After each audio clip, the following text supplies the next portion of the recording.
Bismillahirrahmanirrahim. Assalamualaikum warahmatullahi wabarakatuh. Om Swastiastu, Namo Buddhaya, Salam, Salam Rahayu, Salam Kebajikan. Alhamdulillah, berjumpa kembali dalam channel Klinik Rohani Wasilah Naqs bersama saya Dr. Umar Ali. Pada kesempatan ini ada video yang akan saya reaksi, salah satu video yang dibawakan dalam sebuah ceramah oleh Bapak Profesor Dr. Quraish Shihab. Beliau adalah dikenal sebagai ulama senior di Indonesia. Salam hormat dan salam takzim yang setinggi-tingginya atas beberapa karir yang cemerlang. Beliau pernah menjabat sebagai Menteri Agama di era akhir Orde Baru di Kabinet Pembangunan Bapak Presiden Soeharto, dan setelah beliau menamatkan pendidikan di Al-Azhar Kairo, beliau sangat berjasa kembali ke tanah air untuk mendirikan sebuah lembaga pusat studi Al-Quran, sebuah lembaga yang meriset dan meneliti dan kemudian mengembangkan studi-studi tafsir Al-Quran, dan beliau melahirkan sebuah tafsir yang sangat masyhur di Indonesia yang kita sebut sebagai tafsir Al-Misbah. Nah, pada video ini silakan kita mencermati apa yang beliau sampaikan. Nabi Muhammad SAW itu sampai sekarang masih hidup. Syuhada saja itu hidup. Jangan duga, kata Al-Quran, orang-orang yang gugur di jalan Allah itu sudah mati. Mereka hidup. Apalagi Nabi Muhammad. Saya ingin beri satu contoh yang kecil, yang sehari-hari kalau kita ke Madinah, kita menampakkan bahwa Nabi Muhammad itu hidup. Apa? Kalau di sini kita membaca asyhadu alla ilaha illallah wa asyhadu anna Muhammad Rasulullah. Kalau di Medina, di depan makam Nabi, apa yang kita ucapkan? Asyhadu alla ilaha illallah wa asyhadu annaka Rasulullah. Saya bersaksi bahwa tidak ada Tuhan selain Allah dan bahwa engkau adalah Rasul Allah. Kata engkau itu menunjukkan beliau hadir. Banyak sekali riwayat-riwayat yang menyatakan siapa yang bersalawat kepada saya sekali, Allah dalam dua tanda petik menghidupkan aku untuk membalas, menjawab salawat dan salamnya itu.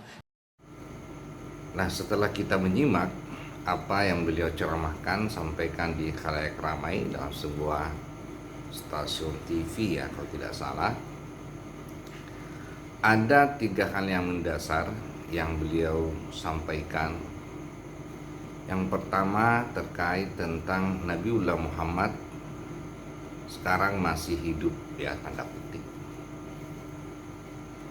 Nah, dalam pendekatan ilmu atau tarekat Qadim, sebagaimana dalam kurikulum kami sebagai jamaah tarekat Qadim Naqsabandiyah Kholidiyah Al-Mahdiyah Nusantara, yaitu sebuah pendekatan metodologi agama yang berbasis metodologi metafisika, tasawuf, eksakta ilmiah.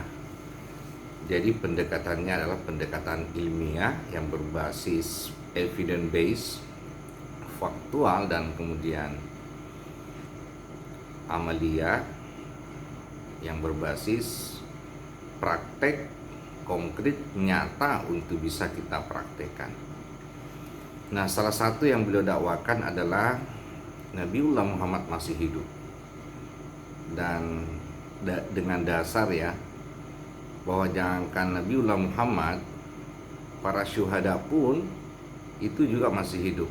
Ini sangat jelas secara eksplisit dalam terjemahan tafsir, terjemahan Al-Quran Mushaf ya, itu dalam surah Al-Baqarah ayat 154. Janganlah engkau mengatakan bahwa orang yang mati syahid di jalan Allah itu mati, akan tetapi sesungguhnya mereka masih hidup di sisi Allah, tapi kalian tidak merasakannya. Nah, dalam metodologi agama maupun dalam praktek tarekat Qadim yang konkret, nyata, realistis ya, bahwa hal yang sangat mendasar yang harus kita bedakan antara status Muhammad sebagai nabi maupun gelar sebagai Rasulullah. Silakan dibuka dalam surah Al-Ahzab 40 ya. Di situ sangat jelas diterangkan entitas Muhammad. Dalam ayat ini dijelaskan bahwa Muhammad bukanlah bapak di antara kalian ya. Berarti ini menunjukkan sosok entitas Muhammad yang bukan secara jasmani zahir sebagai seorang ayah, tetapi disebutkan dalam ayat ini adalah bahwa entitas Muhammad sejatinya adalah Rasulullah dan dialah penutup para nabi. Nah, ini yang menarik dalam perspektif Qadim sebagai kurikulum kami yang praktek di alam Qadim, sebuah entitas dimensi yang kita sebut sebagai alam Qadim, alam ruhani, alam akhirat, alam nur, alam partikel, alam kuantum, yang sangat berbeda jauh dengan dimensi dunia. Ya, kalau di dimensi dunia kita terbatas oleh ruang dan waktu, maka secara otomatis entitas Muhammad sebagai nabi ya dibatasi oleh limit biologis dengan adanya umur biologis sudah wafat kurang lebih 1400-500 tahun yang lalu. Nah, siapakah sebenarnya yang disebutkan adalah orang-orang yang senantiasa hidup kekal? Yang pasti dalam metodologi yang berbasis sistem, mereka lah yang masuk dalam sistem yang disebut dengan sistem wasilah.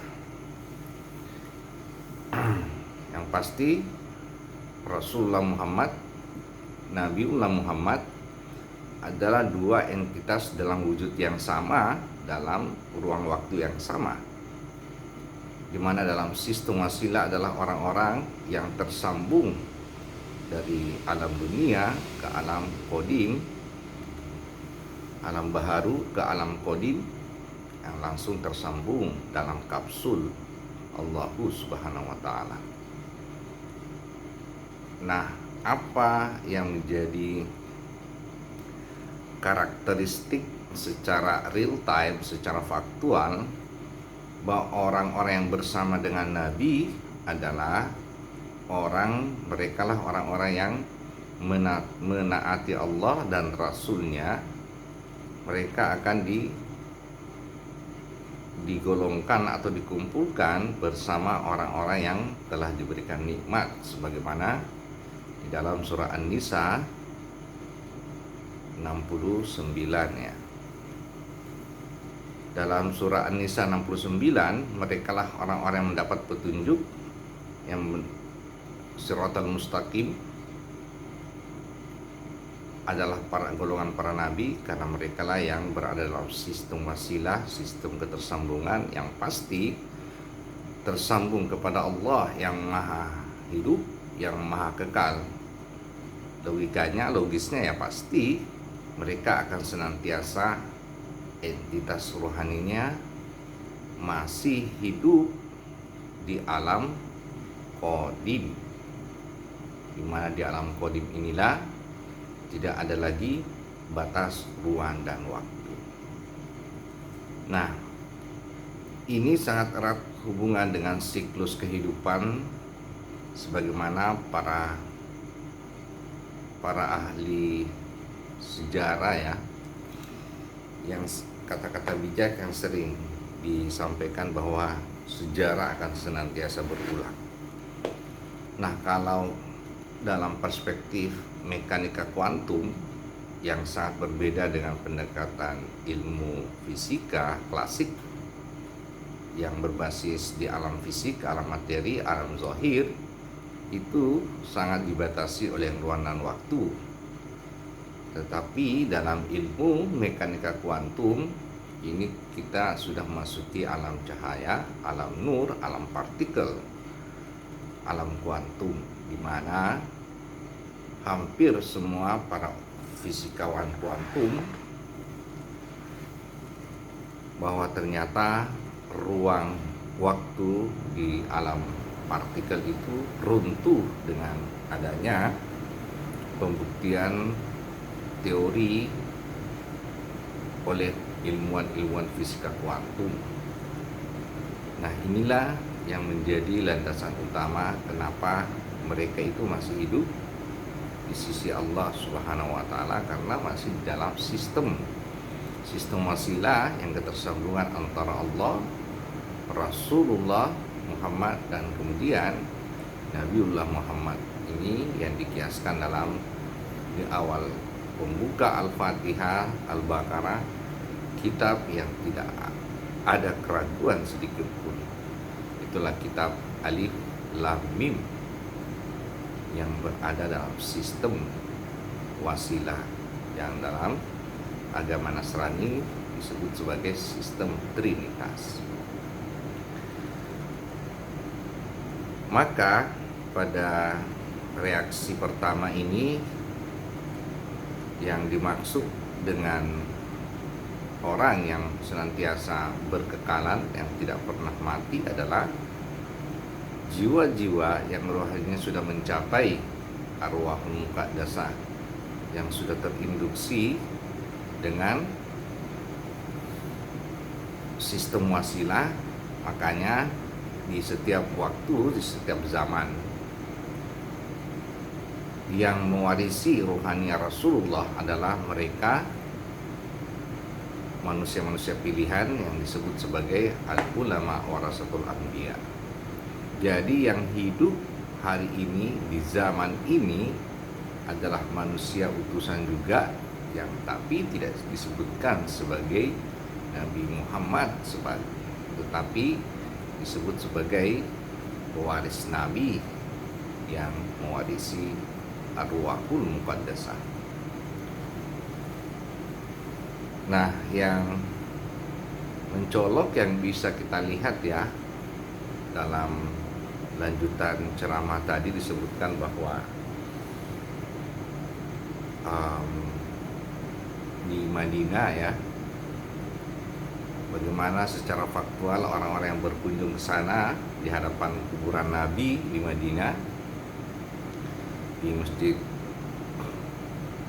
Quba ya, Masjid Raudah, bahwa ketika berhadapan mengunjungi ziarah kubur Nabi, hampir semua secara bijak menyampaikan ya, sampai merubah lafaz syahadat wa asyhadu annaka Muhammad Rasulullah.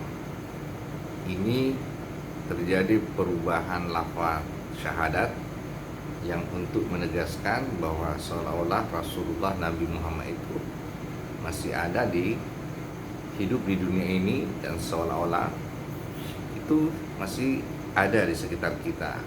Nah, inilah yang disebut sebagai sebuah dasar akidah yang berbasis ilmu yakin. Kita meyakini sesuatu hanya berbasis literasi dengan ilmu yang disebut dengan ilmu yakin. Nah, kita tahu bahwa ilmu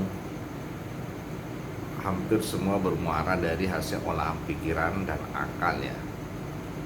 Dan dalam perspektif ilmu neuroscience, data menyampaikan bahwa hampir ya seluruh manusia sekarang itu mereka hidup di alam bawah sadarnya kurang lebih sampai 90-95%. Yang bekerja adalah pikiran alam bawah sadar. Jadi bacaan, keyakinan itu masuk dalam domain alam bawah sadar. Otomatis agama juga dipraktekkan di alam bawah sadar. Inilah yang disebut dalam kaidah teorema hukum matematika fisika ya, bahwa kita meyakini sesuatu yang metafisik, tapi kita menggunakan fisika kita, keyakinan, ilmu akal, ilmu teori, maka hasilnya adalah metafisika. Itu bersifat gaib, tidak konkret, hayalan, boleh dikata ya disebut sebagai halu ya, karena tidak faktual, tidak real time kita mempraktekkan sebuah keyakinan.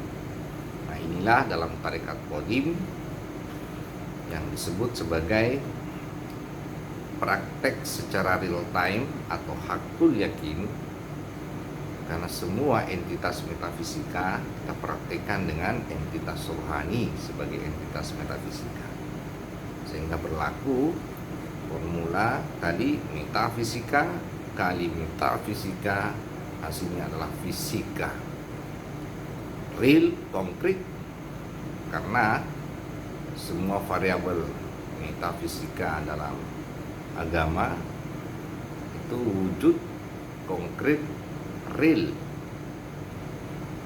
bahwa Rasulullah masih hidup yang dibawa oleh pewaris Nabi yang hidup di akhir zaman. Nah, kemudian yang ketiga juga disampaikan terkait tentang ilmu yakin kembali dengan literasi. Kembali lagi ujung-ujungnya adalah ilmu yakin berdasarkan dalil literasi. Hampir di sebuah hadis disebutkan ketika orang membaca salawat Allahumma salli ala Muhammad, ya, diyakini bahwa Nabi Muhammad akan kembali dihidupkan, tanda petik. Artinya bahwa itu hal yang impossible ya dalam ilmiah, dalam perspektif ilmiah. Nyata ini ya hal yang tidak bisa kita praktekkan hanya berbasis dengan keyakinan dan literasi. Karena dalam praktek tarekat Qadim, perspektif dimensi Qadim, salawat ya bukan sekedar bacaan, ucapan yang sifatnya fisika ya, akan tetapi kita mempraktekkan bahwa salawat itu sebenarnya adalah ketersambungan kepada Rasulullah. Salawat itu satu serapan kata dengan sholat, sholatun atau sholat, wasala, yasilu, bersambung atau ada ketersambungan. Nah, inilah yang menjadi inti dari ajaran agama yang masuk di dalam sistem wasilah, karena di situ ada entitas Rasulullah yang dibawa oleh pewaris Nabi. Akhirnya semua ayat-ayat Al-Quran kita praktekkan sebagaimana apa yang dialami oleh para nabi dan para yang pendahulu, sahabat, para tabi'in yang masih hidup di era Nabi Muhammad. Nah, ini yang menjadi konklusi bahwa umat sudah kehilangan entitas Rasul, menganggap Rasul sudah mati ya. Padahal Rasulullah bukanlah entitas jasmani manusia, tetapi itu adalah entitas qadim yang sifatnya kekal, mutlak, yang senantiasa ada di setiap zaman, karena entitas qadim adalah entitas yang tidak dibatasi ruang dan waktu. Maka benarlah di dalam Al-Quran sebagaimana disebutkan bahwa Rasulullah akan berfungsi sebagai a'immatan yahduna bi amri, sebagai seorang pemimpin yang ada di setiap zaman, di setiap umat. Ini bisa kita buka dalam surah As-Sajdah ya, As-Sajdah 24. Nah, kemudian juga di ayat yang lain ditegaskan ya fenomena doa Nabi Ibrahim yang bersama dengan Nabiullah Ismail dalam cerita mereka berdua terkait tentang histori perjalanan agama monoteis Ibrahim Ismail. Dalam doa yang sangat fenomenal, Rabbana wa ba'as fihim rasulam minhum, ya Allah, utuslah rasul di setiap zaman, di setiap umat di antara mereka. Nah, inilah yang menandakan, menegaskan bahwa rasul akan senantiasa hadir di sepanjang waktu. Nah, bagaimana kita mencirikan bahwa adanya seorang rasul? Dalam siklus sejarah tadi, orang-orang bijak dalam sejarah menyampaikan sejarah akan berulang. Rasul akan hadir kembali ketika zaman berada dalam era gelap gulita, tidak ada petunjuk, agama sudah downgrade, hanya dipraktekkan di alam bawah sadar. Mereka semua tidak sadar dengan agama yang mereka praktekkan. Buktinya, syahadat tidak lagi bersaksi, sholat tidak bisa mengingat Allah, apalagi zakat, puasa, semuanya hanya dengan ritual agama identitas, tapi bukan agama yang qadim, yang praktikal, yang dipraktikkan oleh Nabi dan para sahabat-sahabatnya. Inilah tarekat qadim yang kembali tegak di akhir zaman ini untuk mengembalikan agama qadim, agama hakikat, agama ma'rifat.